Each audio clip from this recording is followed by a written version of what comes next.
Good Morning Night Vale is brought to you by The Disappearances of Lydia Fontaine, a new independently produced and crowdfunded 10-episode original audio drama. Set in a deceptively familiar world of electronic surveillance and machine-mediated communication, The Disappearances of Lydia Fontaine follows Lydia Ryan and her friends, lovelorn Ethan and wannabe internet sensation Dee, as they struggle to unravel the mystery of her mother's disappearance. Escape the sinister Fontaine family, and survive the feud over her grandfather's supernatural legacy. It weaves bitter family drama and high-stakes intrigue with fantasy and cyberpunk elements to create a surreal mystery about secrets and grudges, old books, big data, and the promise of infinite knowledge. And do not forget the talking birds. It's a full-cast production with original music and a bespoke soundscape presented through a series of found-footage-style surveillance recordings. And it's important to note, this show was made entirely without generative AI. Even the computers are voiced by human actors. Episodes are free, and you can start listening right now with the Season 1 finale due to come out on August 16th. For more information, go to lydiadisappears.com. and find The Disappearances of Lydia Fontaine wherever you get your podcasts and start listening from the beginning.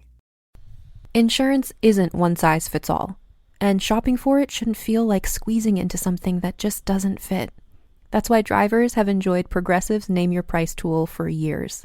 With the Name Your Price tool, you tell them what you want to pay, and they show you options that fit your budget. Enough hunting for discounts, trying to calculate rates, and tinkering with coverages. Maybe you're picking out your very first policy, or maybe you're just looking for something that works better for you and your family. Either way, they make it simple to see your options. No guesswork, no surprises. Ready to see how easy and fun shopping for car insurance can be? Visit Progressive.com and give the Name Your Price tool a try. Take the stress out of shopping and find coverage that fits your life, on your terms. Progressive Casualty Insurance Company and Affiliates. Price and coverage match limited by state law.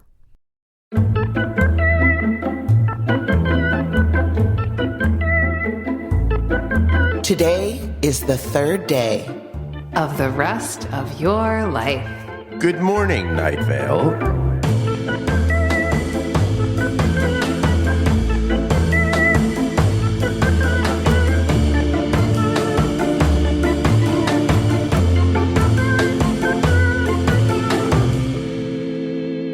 Hello, everybody. I'm Hal Lublin. Hello, just you. I'm Meg Bashwiner. And hi, it's me, Symphony. And what are we doing here except contemplating the most epic horror comedy podcast ever? Welcome to Night Vale, because we are cast members and we love it and we love you. And for the sake of journalism, we go through each episode painstakingly, one by one, and dissect it and offer our opinions and our knowledge. And today, it is currently Friday, May 9th, and it is 1:56 Eastern Time in the PM.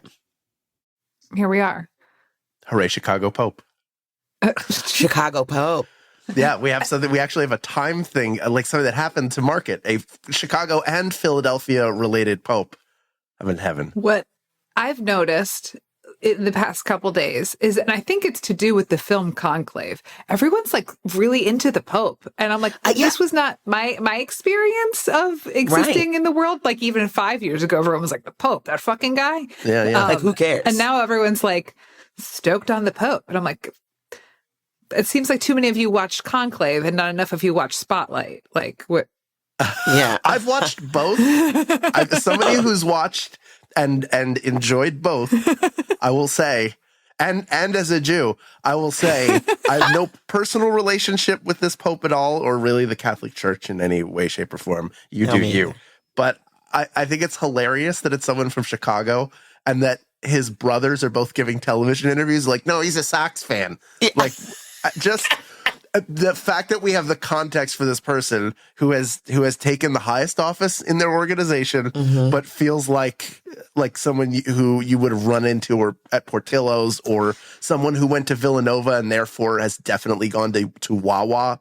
Things that you don't associate with, like the Pope has never been to like Pope John Paul from our childhood never went to Wawa. But I think that's always been because this is the first American Pope. And because we are Americans, I think that there's like more of a connection. And I am nowhere near a Catholic. The first time I went to a Catholic wedding, I didn't know what the hell they were talking about. Standing up, kneeling down, talking back to the people. No. But like, I find it fascinating. Plus, I did see Conclave. I did not see Spotlight, but I saw Conclave. And Ralph Fiennes was great. Yeah. But this Pope is, I don't know. It's just exciting because it's, you're like, oh, well, that's crazy. I didn't expect that to happen ever in my lifetime. Yeah, I think it's fun. It's funny because the Pope's kind of like a character, and it's also like we're kind of like, oh, but we know him, and it's like it feels like there's bits. The Pope is a bit, and we get to be in on the bit, which I think is maybe why everyone's excited. I heard that news and I'm like, hold on, there's a new American Pope. I have sound effects now, by the way. Correct. That's part of my personality. Are we on a morning like radio show? Morning radio show. Yeah, I'm not going to abuse it. But I've introduced it in each of my podcasts. It would be disingenuous not to spring the fact that I can make noises outside of the ones coming out of my mouth. Okay. Into this podcast. Never tell us when they're coming, and don't tell us what they are ever until you use them. I want to be surprised and delighted every time. You got it. That's great. Looking forward to that. Back to, I guess we're off the morning show and back into our morning show. Yeah. Episode 182. Oh, yes. That's right. Oh, sorry. It's on me. It's my turn to do it. What's the sound effect for reading your script, Hal? That one. Anyway, episode 182 is called It Sticks With You. I was like, oh, somebody's going to say something now. I was intently listening, actually. A memorable trip into the woods was the original description of this, but maybe not so memorable. Let's talk about it. Let's talk about it. Very creepy. What a creepy episode. Oh, my gosh. This one was spooky AF, and I loved it, but I also hated it because I am seriously afraid of forgetting. Like my grandfather had Alzheimer's. So that idea of like some sort of like crazy gaslighting or like amnesia or something, that freaks me out. Yeah. The idea that you could forget like major parts of your life or things that you've done before is very upsetting.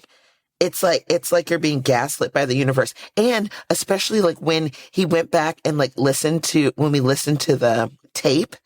And then, oh my God, I was like, no, because he was like, I don't hear anything. And I was like, what's happening? Like real time.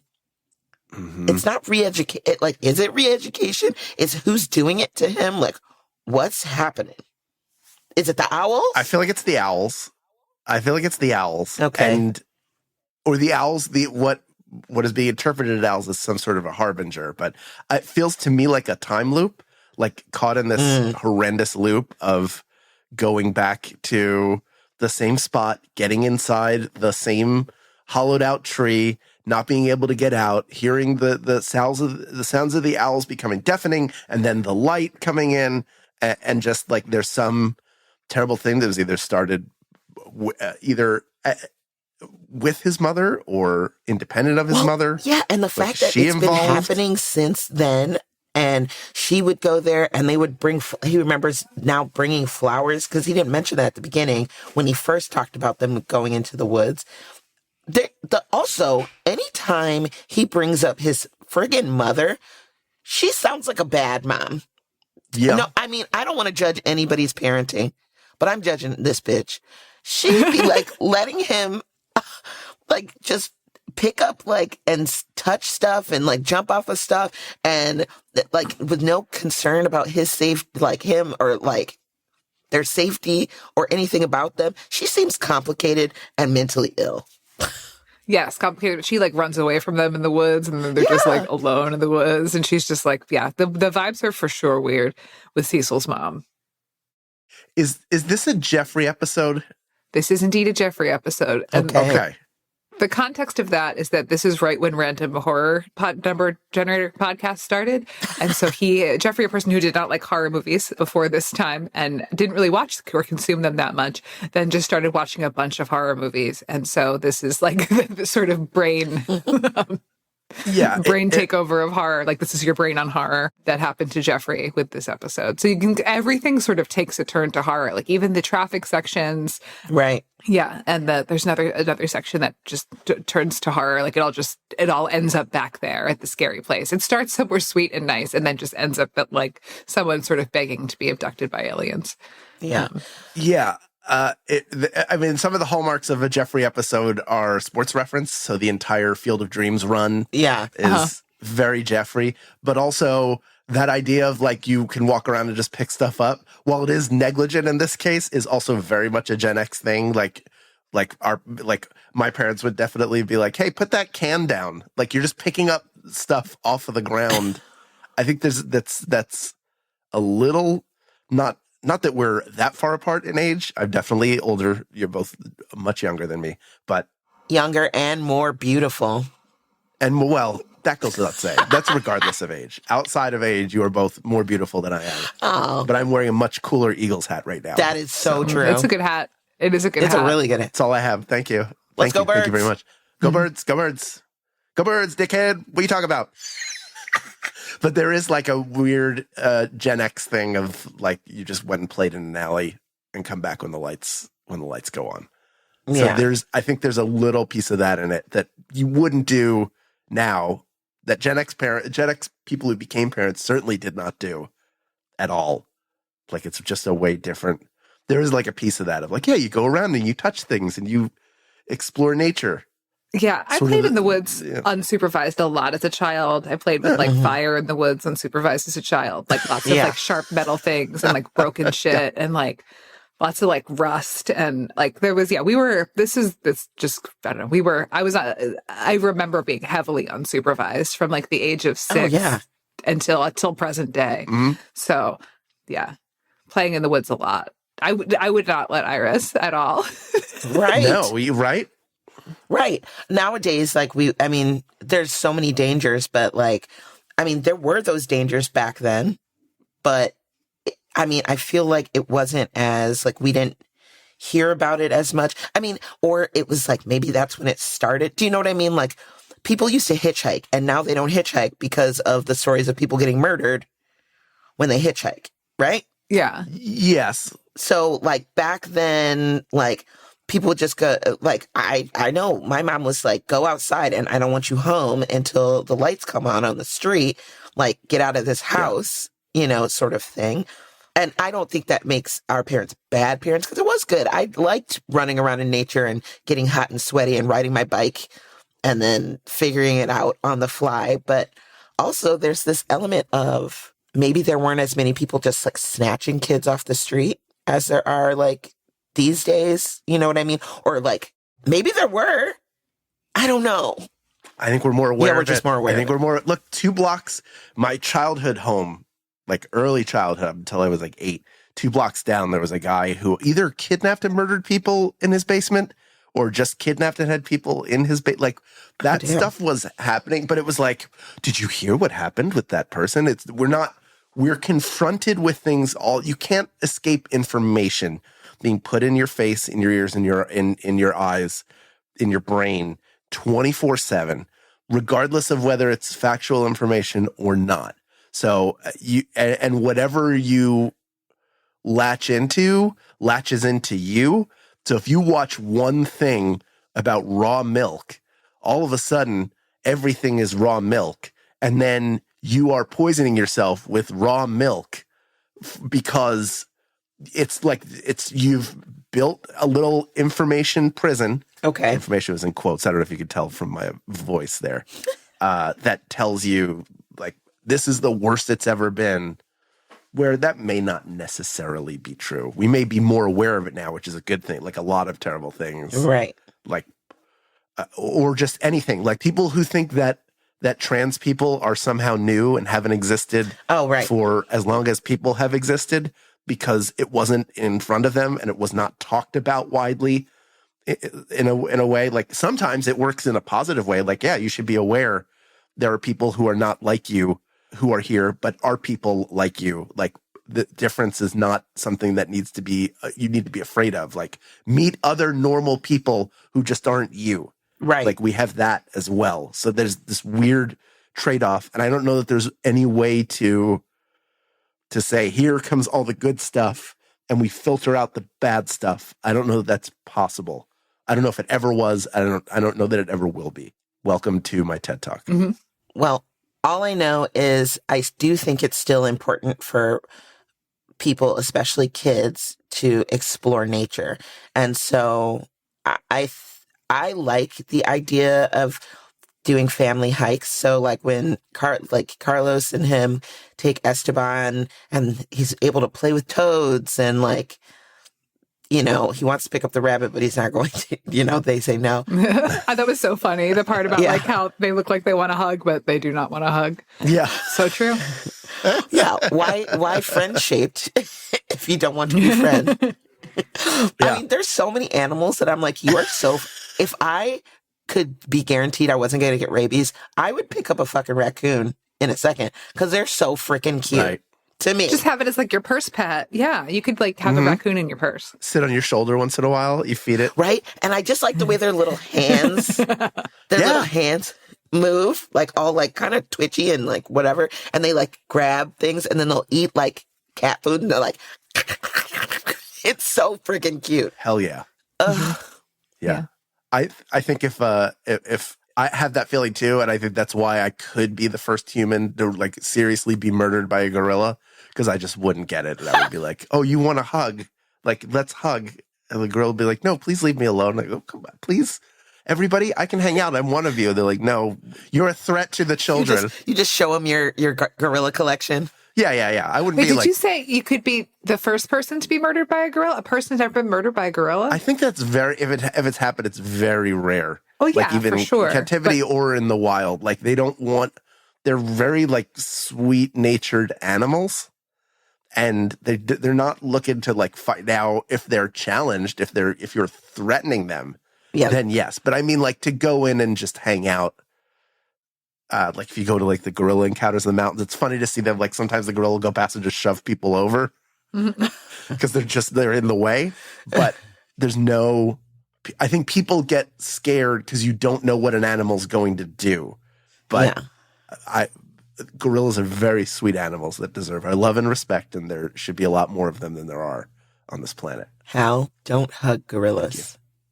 I want to hug at least just one gorilla. Could I? Meg, what would you hug? A horse, probably.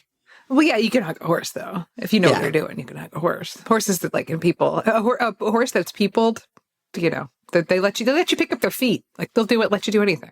Oh, so yeah, but yeah, I know there's other like certain bears you kind of want to hug, like because they seem really soft, yeah. like a really fat bear, like Fat Bear Week. Yeah, the best week of the year. Yeah, big old bear. But yeah, you should not do that. No, you should not do that. Don't do that. A disclaimer, do not touch wild animals, guys. It's not great. Also, it's not great probably for their environment. Like, regardless of the danger that you would encounter, also, it could be bad for them. For example, I love sloths. I think they are so cute. Their fucking faces. I want to like kiss them, but I wouldn't unless it was some sort of like, I don't know. I wouldn't, because the ones in the wild especially have like stuff on them, like insects and lichen and all sorts of stuff that if you disturb it can mess up their protective system as well as get you hurt. So don't do it. Yeah. You gotta give them some space. Like you don't not trying to make COVID-20 happen by kissing a turtle. Yeah, you can get sick. You can get a lot. Like I will say, when Esteban was playing with the toads, I was like, "Oh, don't get warts. That's how you get warts. That's bad." Can you? Or is that an old wives' tale? Does that actually happen? You get warts from a I don't know. toad? I don't Can you? know, but I believe it. I believe it to be true. This is not medical advice. But there are viruses that can hop from animals to human, and then they mutate every time they enter a new, a new host. They're going to mutate and get weird and different. And then on the next thing you know, the people who are drinking the raw milk are dropping dead. And there's nothing we can do to save them. So, Yeah. Oh, well. You cannot get warts from any amphibians, but like still don't touch them and then like put your hands in your mouth or in your eyes or your nose or your ears. Don't sneeze on them. bacteria. Don't let them sneeze on you. Yeah. Can't you get salmonella that way? Sure. Only if it's a salmon They can get salmonella or a from turtles. salamander. Salmonella. Yeah. Salmonella. Salmonella. Salmon. Let's look back really quickly at this traffic section, which is basically he's like looking up at the sky or whatever.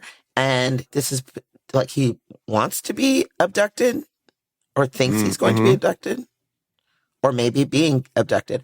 I don't ever want to be abducted by aliens. Same. I'm good on that. If they would bring me back, and it would be a nice place to go.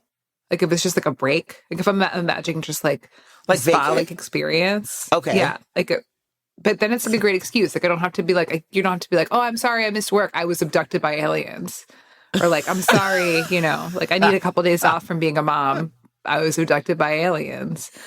If it was nice, I'd be there for it. Sometimes you need a break. And if it's alien abduction is your only way to have like a guilt-free break, then yeah, I'd be abducted by aliens. If they weren't going to hurt me and it wasn't going to be weird, I'm totally fine with that. No butt stuff. What guys. if there was an alien named Calgon? Then those commercials from the Calgon, take 70s me and away. 80s. Calgon, exactly. Then it would become take me to your leader. Calgon, take me to your leader. Or if it was like a cultural exchange, like if I got to go and like learn about their environment, learn about their types of art and foods and things like that, like it's just like an enriching experience. Yeah. And I could like tell them about like TV and Broadway shows and stuff and like What make would them you a tell them? lasagna. Yeah. If you got 3 things to tell them, Yeah. what would your top 3 things be to expose them to? Like, hey, here's your starter pack. Jackass. Jackass number 1, yeah. Jackass, the films and the TV show, number 1. And then if I had to pick a food thing, probably like a meatball parm. And then, like music, trying to think of like what music would be like the best representation. Probably like jazz or like big band, something that's got like a lot of instruments, like really going. So yeah, Jackass, meatballs, big band. I would play Beyonce for aliens. I'd be like, Beyonce, can I yeah. introduce you to Beyonce? She's the greatest performer in the universe. You ready? Here you go. That would be that. What would your food one be? And what would your other cultural one be? Food, I think I would be like, first of all, have you ever had chicken? And give them like a rundown of like multiple, be like, this one thing we can make into a bunch of stuff. You could have it in like a little burger situation. You could have it Korean style. You could have it fried. You could have it wings. You could have it, parm. You could do all sorts of stuff with chicken. A chicken parm. I just had a chicken parm the other day it's so good. Also, I started making chicken parm myself, like butterflying the breast and like doing all the things and like making my own like Parmesan and seasoned panko crust. And I was patting myself on the back because baby, it was good. Perfectly crisp. Anyway, I'd be like, hey, have you heard of chicken? And then if they're like, yeah, of course we've heard of chicken. I'd be like, okay, do you guys have ice cream? And I would just be like, look at this. There's so many different flavors. Take them to a 31 flavors or a Jenny's or something. Or what is that one that I like better? Salt and straw? Salt and straw. Yeah. I'd be like, we got to go. It depends on where we are. But yeah, so that. And if it's a show, dang, that's really tough. I'll be like, oh. I'll be like, do you want to see X-Files? And is any of this real? Yeah. This you? Bro, this you? Bro, this you. How about you, Hal? What are your music? Okay. Chocolate chip cookies. Okay. They Solid. get chocolate chip cookies. Music, the Beatles. Okay. You know, a lot of choices But in there. Ringo is an and alien. then exactly. So they'll be like, I know that drummer. That's what they sound like. So all the He dated my sister. Like, no, he dated my sister. No. I saw them in the cavern in 1961. And then movie or television show, Airplane, just because I'd like to see how they deal with that. Nice. I'd say this is our most prestigious drama. Wait, you know what? There's so many different foods. Also, like, it's hard to be like one food. I would also be like, hey, do you guys pickle stuff? And then I would bust out all the pickles that I have. I feel like aliens pickle stuff. Pickling feels like an alien cultural item. Yeah. Okay. Yeah. There's always stuff I in some appreciate sort that of cultural brine. exchange. Yeah. Yeah. So yeah, I wouldn't be scared. I wouldn't be like, if I knew it was going to be okay, I would be totally down to be abducted by aliens. I don't know. I just don't like the idea of like there being no consent. Like, because abduct to me says you just yoinked me versus, Yeah. No you know what I reservations. mean? So But, like, it what just if gives me like predator vibes. But what if it's fun though? Like when you like get kidnapped on your birthday and taken to an amusement park, kind of like, you know, I don't know. Maybe I'm. That's never happened to me. And were you born in the movie Jawbreaker? Yeah, right. They killed her though. Oops. Bing bong. Oops. Girl, we're taking you to our planet. Get in. No, I've seen that like in stuff, but I've never, because if somebody tried to kidnap me, I'd be like fighting for my life. I'm not the one. Yeah. I would try and run away like immediately. You would hate that. Would you, have you ever had a surprise party?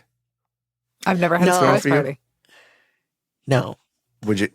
Yeah, you would probably go into a karate stance if a bunch of people, if you walked into a room, a bunch of people were like, surprise, you'd be like, what? You would probably, the instant thought would not be like, oh my goodness, you would get there, I think.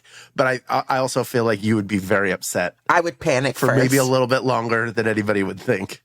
But as soon as I recognized people and stuff, I'd be like, oh my God. Well, and also like, if people are like, the lights come on, they're like, surprise, like immediately. But like, I don't know about you, but I get weird feelings. Like I can tell when there's like, if it's dark, I'm already afraid of the dark. I don't know if I've explained this before, but like, I'm afraid of the dark, not dark outside, like nighttime. I'm afraid of inside dark rooms because I'm afraid people could snatch you up. Okay. Sure. I generally also have some sort of weapon on my keys. So someone would have to like really be like leading, like I have those cat poker things, you know, Yeah. those knuckle things. Anyways, that I got from a fan actually, who I also, they gave me a thing with like the little pokers thing, a thing that cuts your seatbelt, and a spray, like my eyes, that one, the Pepper not spray? bear spray, Mace. pepper spray. Yeah, so you know that freaks me out. But also, I feel like it can feel when there's people like near me, especially in dark. I would just be like, I feel like there's other presences here, so it would have to be very quick. But I think I could be excited for it. It would just have to be done the right way. And technically, someone did throw me a surprise party when I was like 19 or something in college, but they didn't do the diligence of getting someone to make sure I came to the party. So everybody else had a party and I wasn't there because they were like, oh, you should just come over. And I was like, yeah, sure, maybe. And that's not a commitment. No, you got to assign somebody to bring you there. Yeah. Right. You have to, it's a buddy system. You have to have somebody with you. Exactly. So I say that was piss poor planning on their part. It was actually at Cecil's house. Cecil was not the organizer of it. It was my big sin. Anyway, back to the woods. Back to the woods. It just gets weirder and Back weirder. to these freaky ass woods. And I got more scared when we the further along we went, and I wasn't quelled at all when we came back from the weather. Nope. I was left unsettled in this episode. Yeah. So I don't know what that says. Well, do you think will we hear more about this? I think we always do sort of get bits that come through that kind of Cecil's past stuff with his mom and mirrors and Leonard Burton and cassettes, and there's every so often we just get a sprinkle of that. Yeah. Well, and then he was said something about and I'm older than you or something, that I was just like, it just like ticked something in my head. But yeah, so also John Peters, you know, the farmer, he's brought up. And of course we did, there's that homage to Build It and They Will Come. What is that movie? Field of Dreams. Field of Dreams. Mm-hmm. Field of Dreams. Yeah. And that one ends up just like funny and kind of weird, but like they just like, it's the city, like they don't want them to, like it's not zoned for, the tax collector, that's what it was, because it's not zoned for sports. Mm-hmm. They try and get their money any old way, huh? But it still ends with a game of catch, just like Field of Dreams does. Which makes me happy, because, you know, we all need a father figure every once in a while. Oh, yeah. That's a very, like, no matter what relationship you had with your father, that last exchange will always, like, is a really good way to make somebody cry. Right. So, hot tip for everybody out there if you're looking to induce tears in even the driest eyed person. That's not a bad way to do it. It's a good thing to try. If you're really into making, you know, if you like making people cry, if that's the thing you're into, that's just a tip for you. Up next, we hear from fans and friends of the podcast, but first, a conversation about this episode's weather, which was We Perform a Service Here by Joseph Fink. Who? Joseph. Mm-hmm. That was cute. I really like the song. I like forgot this song existed, and I really liked it. I liked it the way he put it together. I loved the lyrics, and I liked his recording of it. He's like, when I talked to him about it today, he's like, it was one of my favorite songs I've ever made, and I'm like, yeah, it's great. I forgot about it. Now I'm glad to hear about it again. The fun fact about it is the line. The navel is just a scar? Is a scar. Is a scar. Yes. Yeah. Which I was getting an ultrasound when I was pregnant with Iris, and the sonographer was like, oh yeah, like we were going over my belly button. It was like, yeah, so this is your belly button and this is why it looks like this, because the navel is just a scar. And so he took that little line from the sonographer and turned it into a song. That's true, because that's where your umbilical cord is, and then they like clip it off or whatever, and then it just like seals together or whatever. Do they sew it up? No. They just like it just glues. Doesn't part of it like die off because they cut off the blood flow? It's like a nut, and then it falls off. Yeah. I don't have an outie belly button, but I have like it's like flat. Like you can see, like it's like a circle. Like there's no pit. It's not like a slit. It's flush. Yeah, it's like flush. You have a flushy, which makes me any outie flushy. Yeah, which makes me a little upset sometimes because I'm afraid that my guts are gonna fall out. Like I'm afraid somebody's gonna poke my stomach so hard. Because if you push on it, it kind of hurts. Well, it's because the way the nerve endings are in there, because it was cut, because it is a scar, the nerve endings get a little weird. So that's why sometimes you can like push on your tummy, like your belly button, and feel it like in like your back or like just like somewhere else. But you have between your belly button and your guts, there's like fat and fascia and your abs. You don't have to worry about your guts spilling out. Oh, good. My abs will protect me. Yeah, that's right. Well, but do you see what I'm saying though? Like it feels like it's like right into like it cuts through it. Yeah, it feels like my gut. If I poked a hole in it, my guts would come like. Mm-hmm. Oh, to me it feels like just butthole clench. Like what? Yeah. Hey, nope. Because that's the nerve ending situation. That's what Don't like it. I have a deep belly button. I think I got your depth because it's like I'm not like going down to my wrist to get in there, but it's cavernous. Like there's a reasonable amount of depth to the belly button, I think. Like I don't even have to clean out my belly button because it's so flat to my body. Oh, I do. Always soap in there. Yeah, you have to like dig in there, no? Yeah. I appreciated Joseph doubling his voice. Yes. Yeah. That was cool, like Buddy Holly-esque. Him backing himself. Yeah. It was really good. That was great. I really enjoyed this song. And it was a nice surprise to hear him again. Yeah. Thinking about that. This came out, I think, in February of 21. So, yeah, we were still very much living a quiet lockdown life. Is this artist on tour or? No, I'm just kidding. Yeah. Yeah, where can we find out more outside of his band I camp? said it was Bandcamp. If you want to know more about Joseph Fig, you can listen to this podcast. You can listen to the other podcasts that he's made. And you can read the books that he's written. And there's always more Joseph for you in the world. Just keep digging. Are there any books that Joseph wrote or co-wrote that have like more personal, like if you really wanted to know about him and the important relationships in his life? Yeah, if you wanted to know about that, there's a book that Joseph and I wrote together called The First 10 Years, which we was about to come out when this episode was being made. So that sounds like a book that everybody should read because it's really good. Oh, this was lining up with that. That's wild. Yeah. Because it was, that book came out in 2021.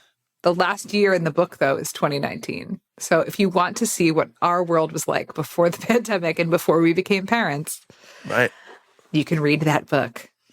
And then the one about the one that leads up to 2029 will be called The Next 500 Years because the pandemic threw off everybody's timelines. Yeah, the next 500 years. And then having a kid completely changes the way time works. Yeah. Yeah, there you go. Yeah, you had the old one too. Mm-hmm. Well, I think having a kid during a pandemic is like one for the books. Yeah. It's I wouldn't recommend it. Literally. Yeah. I wouldn't recommend it, but a lot of us did. So well, fingers crossed we don't have another one of those. Well, don't be crossed. Kissing those birds, guys. Don't touch the birds. Don't kiss birds and pasteurize your milk. Pasteurize your milk. Pasteurize that milk. Because don't touch the birds. If you don't have pasteurized milk, you can't have. By the way, my father got a calzone last weekend. It's beautiful. This gigantic calzone. It's so good. In fact, well, we'll talk about this off air, but let's cut into the FanZone Calzone. Yeah, what a great segue. Let's do it. Stay right there. Good Morning Night Vale will return after a brief break.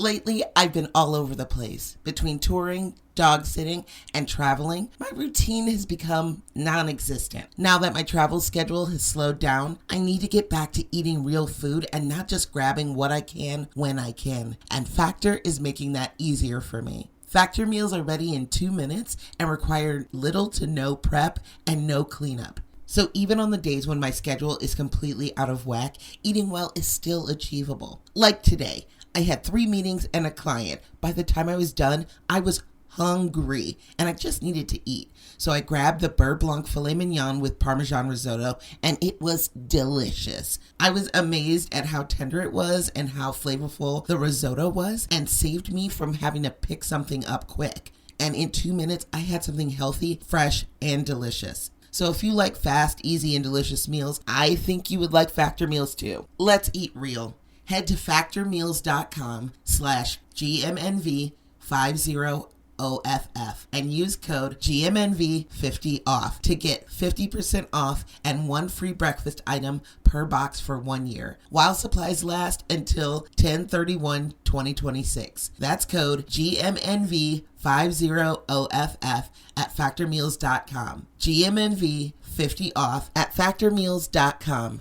See website for more details. This episode is brought to you by Accenture. When your advertising operations fall out of sync, everything else follows. Spotify and Accenture are working together to reinvent the rhythm of ad sales, using automation, analytics, and smarter workflows to simplify campaign delivery and access better data across the business. The result? Less time spent on operations, more time connecting brands with the moments and fandoms that matter most. Learn more at accenture.com/Spotify. All right. I got a big hunk of calzone from Sadie, who writes, "Hello, I'm Sadie, 14 years old. Gen Z listeners exist. Wow. And I am in love with Welcome to Night Vale. You guys are so much fun and always put a smile on my face. Now I'm done with the gushy stuff. Here's my super long theory about how Cecil's mom could see into other universes, like the transient living in the science building. I'm convinced that in It Sticks With You, 182, Cecil's mom left those flowers by the tree for Cecil. She predicted his deaths from other universes, and the tapes, like the ones in the cassette, seemed to come from other timelines. She maybe thought she was protecting him, or didn't even acknowledge his current existence without knowing some other timeline's demise. She said lots of things to Cecil about watching out for certain things or to be paranoid about things. Maybe she left because in one timeline, if she stayed, he would die. Simone Rigaudot can also remember stuff from other timelines that hasn't happened in the current one, so this isn't entirely impossible. Back to the tapes. They seem to pop out of nowhere and make no sense with the timeline what happens in them. In both cassette and It Sticks With You, he dies. And in the best of, Leonard is confused when he hears the tape of Cecil talking about his death, meaning that Leonard was alive in the universe where that episode took place. Best of took place around the universe merges, so it's likely to be the case. Cecil even saw his teenage self get killed in the Huntokar arc, as almost a continuation of what happens in cassette. But how would the tape still get over even after the Huntokar arc? She really favors Cecil and wouldn't probably want to show him those. Also off topic, but what the fuck happened in the episode Into the Mirror? Was that the normal timeline? Was it a one-off unsettling thing? Was Cecil talking about himself in the second person, or was he talking as if he was literally watching you do it? Or was he coming up with a story to kind of vent about the whole mirror situation? He has told stories before. The fuck? Okay, I'm done. I hope this makes sense. My Instagram is @Sadie_shrimp, and I do lots of Welcome to Night Vale art and cosplay. Well, thank you, Sadie. I hope I read your all caps writing in the exact way you wanted it expressed. That is my attempted gift to you. 14 was like one of the best years of my life. I hope it's one of the best of yours too, topped only by every year that comes after. And amazing theory. This theory makes so much sense. It was so like, the amount of evidence presented in it is now cemented in my head as the truth. It's too confusing for me. I can't follow. I can't follow these other worlds. Once Huntokar happened, things kind of broke from my brain. So Yeah, I just take every moment in time for what it is in Night Vale, and Good for you. I know that there's some weirdy time stuff happened and Cecil is a weird. It's a weird, definitely a weird. Up next, we have a voicemail from Matthew from February 16th of 2021. Good evening or good morning. My name is Matt. I am calling about a future episode, and I know that you won't get to it for a very long time, but it is episode 182. Today is February 16th, 2021, and I listened to this episode for the very first time today, just now, episode 182, It Sticks With You. And the reason I'm calling is kind of to create a time capsule. The opening line to this episode, as you would play it, is today is the third day of the rest of your life. Well, 2 days ago was Valentine's Day. And I met a man on Sunday, on Valentine's Day. We had our first date. His name is Edwin, and he is wonderful. He is amazing. I'm totally enamored by him. He seems perfect. He seems like the perfect boyfriend, partner, husband. He just seems perfect to me. And I don't know where we're going to be 100 episodes of Good Morning Night Vale from now, because I know you guys have just probably recorded episode 80. But I would be very curious to see if by the time you get to episode 182, if the rest of my life, or at least the next 2 years, have been experiences based on what happened to me 2 days ago. That if this truly is the third day of the rest of my life, a life that I could spend with this person who I might right now seem totally obsessed with, but who knows where I'll be in 2 years. So that struck me because I've been thinking about Edwin a lot. And, we got to spend the weekend together, but he's also from very far away, so I don't get to see him. I know my life's not going to revolve around him for a while. So I'm very curious to see if the third day of the rest of my life is really today, February 16th, 2021, if what I've built 2 days ago is going to continue building. And I'll try to remind myself to see what I'll be like in 2 years. I would love to be reminded of this. So I love your show. I love everything Night Vale. It's meant the world to me to have a positive podcast that embraces LGBT. Wow. Up next, we have an email from Matthew. Okay, from 2022. Okay, so this is a few years back that we're getting this update. Good morning, Night Vale, Meg, Symphony, and Hal. Today is Saturday, the 5th of November in the year of our flying spaghetti monster 2022. My name is Matt, and below is a transcript of the voicemail I would have left and run out of time for, but I cannot manage time. Today is also the 630th day of the rest of my life. On February 14th, 2021, I drove from Worcester, Massachusetts to Baltimore, Maryland to go on a first date. I fell in love instantly. We spent a night in the city and the next day in DC. I drove back home that night. The next day, February 16th, I listened to the newest episode of Night Vale on my commute to work. Are you sensing a pattern? And the first word Cecil said to me was, "Today is the third day of the rest of your life." And you know what? It sticks with you. When something profound is written and it feels like it's written just for you, and if that day was the third day of the rest of my life, then my first day with Edwin was the first day of the rest of my life. Earlier, I mentioned that today was the 630th day of the rest of my life. Well, today, that same handsome, wonderful, funny, loving man and I will say I do in front of an intimate group of some family, my closest friends, and through Zoom with his mom and sister watching in Colombia. So thank you, Jeffrey and Joseph, for giving me that sign so early on to push through the long distance, the language barriers, and the cultural differences, and to know beyond doubt that he is the one. Thank you all so much for adding to the weird in my life and letting me be a part. Thanks for putting up with my nonsense. I'm going to go get married now, Matt. Matt, congratulations. Matt, We're so happy for you. That's amazing.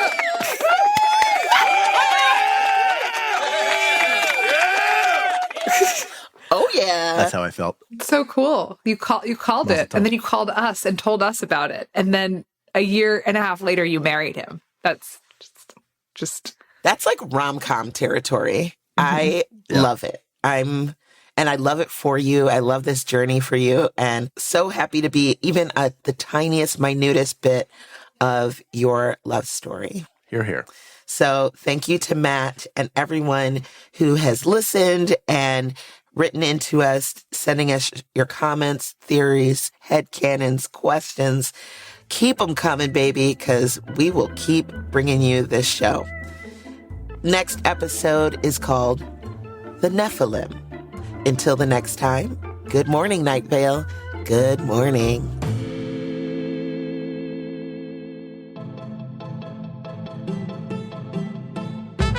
Good Morning Night Vale is a Night Vale Presents production. It is hosted by Symphony Sanders, Meg Bashwiner, and Hal Lublin. It is edited by Felicia Dominguez and mixed by Vincent Cacchione. It is produced by Meg Bashwiner. Theme music by Disparition. Email us at info@goodmorningnightVale.com to share your theories and ask questions, or to tell us about your trip to the woods. This show is powered by our patrons like Carla Toll, Kathy Fink, Kellen Myers, Lindsay Schneider, and Lydia Bashwiner. If you are interested in supporting the show in exchange for lots of fun, insider, hyper cool kid content, check us out at patreon.com/goodmorningnightVale. For more info on this show, go to goodmorningnightVale.com. Special thanks to Joella Knapp, Jeffrey Craner, and Joseph Fink. The calzone ingredient of the week is edible flowers left by the base of a tree.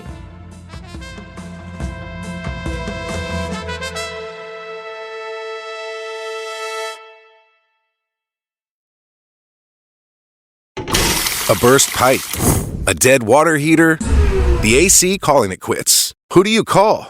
HomeServe is an easy way to handle unexpected home repairs with plans covering stuff basic homeowners insurance usually won't. Instead of scrambling for a contractor, you make one call to get the repair process started.